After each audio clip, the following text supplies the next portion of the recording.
pasteur Timothée Biza, un pasteur à la satisfaction de cœur de plusieurs. Il était un homme jovial, aimant Dieu, ainsi que les enfants de Dieu. Un homme très cultivé, il était difficile de s'ennuyer en sa présence. Il avait généralement une histoire instructive à raconter avec beaucoup d'humour. Son épouse, Maman Céline, et lui, servaient l'Éternel dans le ministère du professeur Zacharias Tané Fomon, la communauté missionnaire chrétienne internationale. Un mouvement qui a pour vocation de faire des disciples pour Christ, à partir d'une vision clairement définie. Un ministère déjà implanté dans 114 nations, dans tous les 6 continents.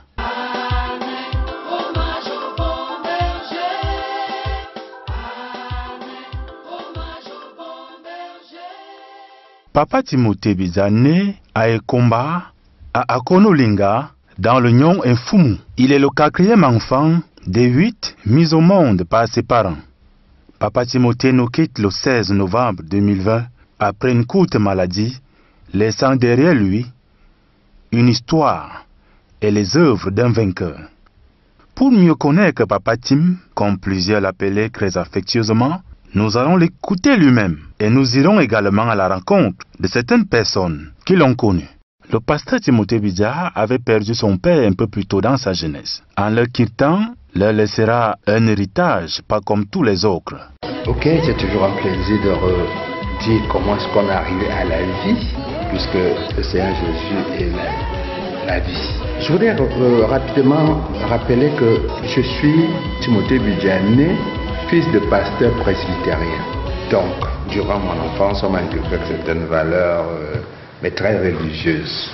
Donc, très jeune, j'ai embrassé la religion. Et merci, très jeune aussi, j'ai perdu mon père quand j'avais 16 ans. Mais une chose m'avait marqué. Quelques jours avant que mon père ne parte de ce monde, il nous avait réunis, ses enfants, nous étions 8, et il nous avait dit, si jamais il lui arrivait de ne plus être là, qu'il nous laissait un héritage, il avait dit, je vous laisse Jésus. Maman Evelyne, âgée actuellement de 90 ans, a connu son père, le pasteur Rémi Biza. C'est difficile de parler de lui sans parler de son père, parce que son père était un pasteur de la mission presbytérienne américaine. Un homme vaillant qui aimait le Seigneur de tout son cœur. Encore jeune, il avait une femme et 3 enfants à l'époque de cette église.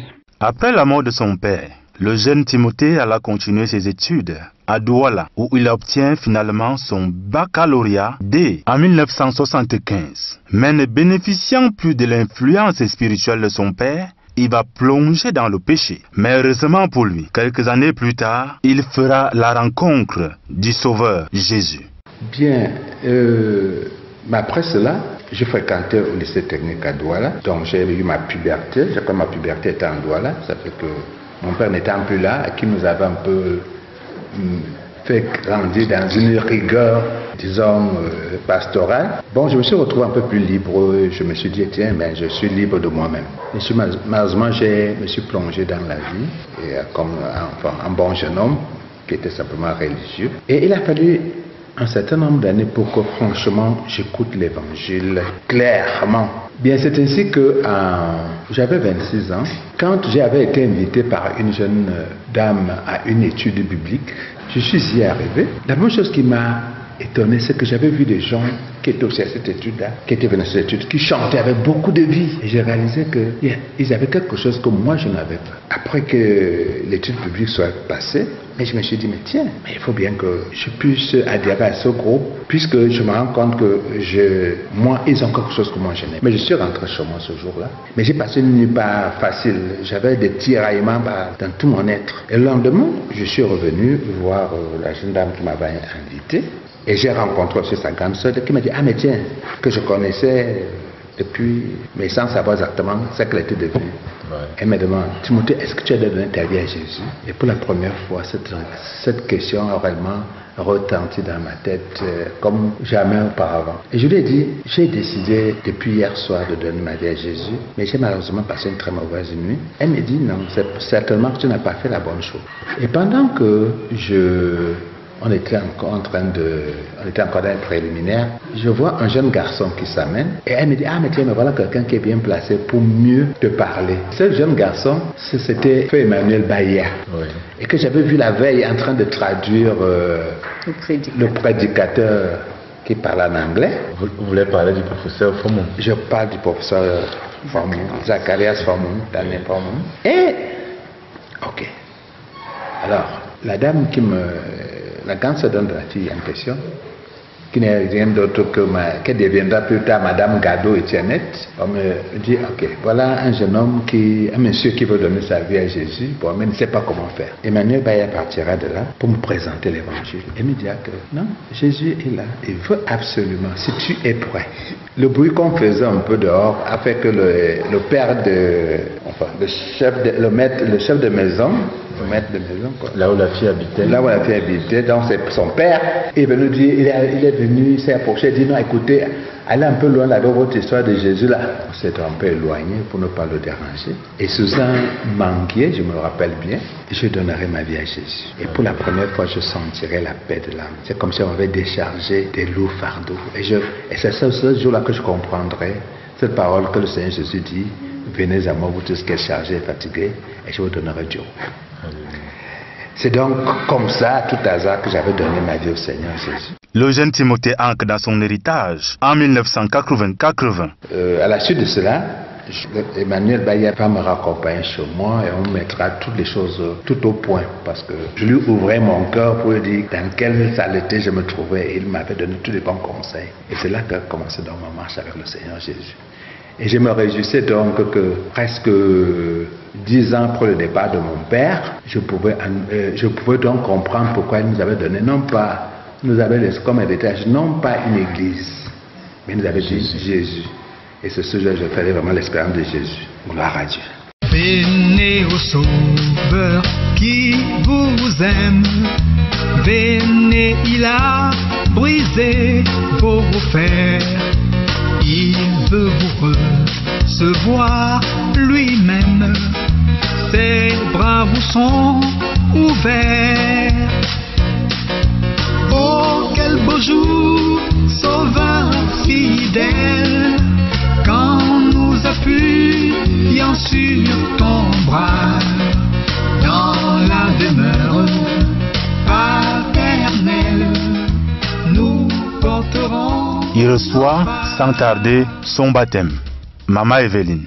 Après un jour, ma petite soeur me dit, je veux l'enfant de papa Rémi Bidjain, il ressemble à son père, mais il est trop court. J'ai dit non, ils ne sont pas près d'ici. Il dit attends, je vais te montrer. C'est là que j'ai vu Timothée. Il dit mais c'est comment? Il dit qu'il vient d'être affecté à Yaoundé et il travaille ici. Maintenant, nous avons trouvé le présent.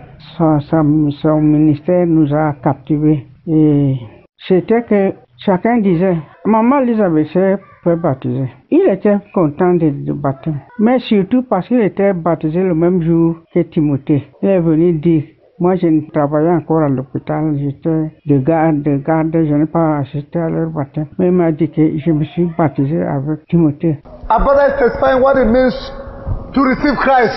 Notre frère vient de témoigner ce que ça signifie de recevoir Christ and to walk in his ways. et de marcher dans ses voies. There will have to be radical restitutions. Il faudra qu'il y ait des restitutions radicales. There will have to be radical Il restitutions. faudra qu'il y ait des restitutions radicales. That is the gospel that saves. C'est ça l'évangile qui sauve. All the other things are counterfeit gospels. Toutes les autres choses sont des évangiles contrefaits. You will go to a lake of Tu vas fire. dans le lac de feu. If you are still sitting on stolen things, Si tu es assis sur des choses volées, with false certificates, false appointments, avec des faux diplômes, des fausses nominations, and you say you are religious, you are tu religious, es religieux, tu es you will be in religieux. the lake of Dans fire. le lac You de will be in feu. the lake of fire. Dans le lac de You will be in feu. the lake of fire. Dans le lac de You will be in feu. the lake of fire. Dans le You lac will be de in the lake feu. of fire. Dans le You will be lac in de the lake feu. of fire. Dans le You will be lac in the de lake of feu. fire. Dans le lac de feu. You do not only invite Jesus Christ to life, Tu n'invites pas seulement le Seigneur Jésus-Christ dans ta He vie. transforms our lives. Il transforme ta vie. And you work out practically the consequences or the practical implications of a righteous life. Tu te mets à exécuter de manière pratique, à entreprendre les corrections et toutes les implications que cela apporte dans ce qui est de marcher en nouveauté de vie. If not, Sinon, You are not converted. Tu n'es pas converti. The devil is still your father. Le diable est encore ton père. Tu You are not a believer. Tu n'es pas un You croyant. can sing. Tu peux chanter. You will go to a lake of Tu vas dans le fire. lac de feu. It is an encounter that leads to transform living. C'est une rencontre qui conduit à une vie transformée. Bien cher ami, au pied du crucifié, abandonné, toutes tes voies passées. Viens commencer ta marche avec Jésus. Viens au Sauveur qui n'a jamais déçu. Tu t'es battu, du repos. Personne pour partager tout ce moment. Il a montré ce qu'est le vrai amour. Même jusqu'à la mort, aimons toujours. Viens cher ami, au pied du crucifié, abandonné, toutes tes voies passées. Viens commencer ta marche avec Jésus. Viens au Sauveur qui n'a jamais déçu. Quelque temps plus tard, le Seigneur lui donnera un emploi. Couronné par une rencontre, pas comme tous les autres, la rencontre d'une fille de pasteur en la personne de Bissai Céline. Et la jeune Céline portera le nom de Bidja le 25 juin 1983. Quand je suis parti en France, j'allais faire une école d'administration hospitalière. Et j'ai fait l'école d'administration hospitalière de France. Là, je suis sorti administrateur français. Mais j'étais parti pour le compte de la Caisse nationale de prévoyance sociale qui avait entre-temps construit quelques hôpitaux. Donc j'y allais comme gestionnaire de l'hôpital. Donc j'ai pu, même en étant gestionnaire, aussi pasteur en même temps. Et avant d'aller en Europe, le Seigneur avait aussi permis que je puisse rencontrer celle qui deviendra mon époux. Alléluia. À cœur ouvert, Maman Céline revient sur les circonstances de leur rencontre. Nous sommes là dans leur salon en 2016. Je suis sortie de l'université après avoir obtenu une maîtrise en histoire.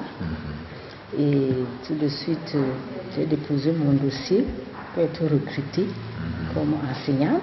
Et on m'a recrutée comme enseignante d'histoire, géographie.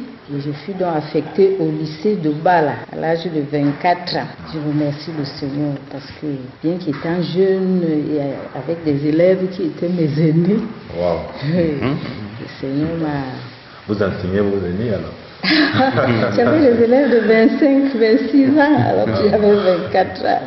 Mais le Seigneur m'a aidé. Vous savez, à cet âge-là, à 24 ans, je pensais déjà au mariage. Normal. Et quand j'ai commencé à prier, et c'est alors que j'ai vu celui qui deviendra mon mari. En fait, ça c'est aussi... La première fois qu'il m'a impressionné, il est venu à l'église. On était en assemblée de maison et on chantait. Et je me suis rendu compte qu'il connaissait presque tous nos chants. Wow. Et il avait une belle voix de basse. J'ai regardé. Ah, bon.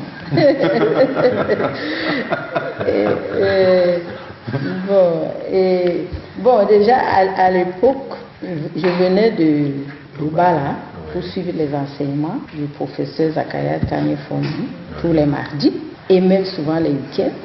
Parce qu'au Bala n'est pas loin. C'est vrai qu'à l'époque, la rue n'était pas goudronnée, mais j'étais presque... Et pendant les congés, les vacances, donc j'ai été affectée au lycée de Bala en 79, octobre 79. D'octobre 79 jusqu'au moment où je l'ai rencontré, je venais très souvent travailler avec le frère Zach. Entre-temps, je me suis rapprochée de lui et en fait, j'ai commencé comme secrétaire. Je répondais aux lettres de ceux qui lisaient les traités. Et j'allais donc à l'époque à la maison de l'Évangile. On avait un bureau qui s'appelait la maison de l'Évangile en face d'Indisamba, à Vogada. Non, disons qu'avant même mon affectation, en attendant mon affectation, je travaillais là-bas comme secrétaire, je répondais aux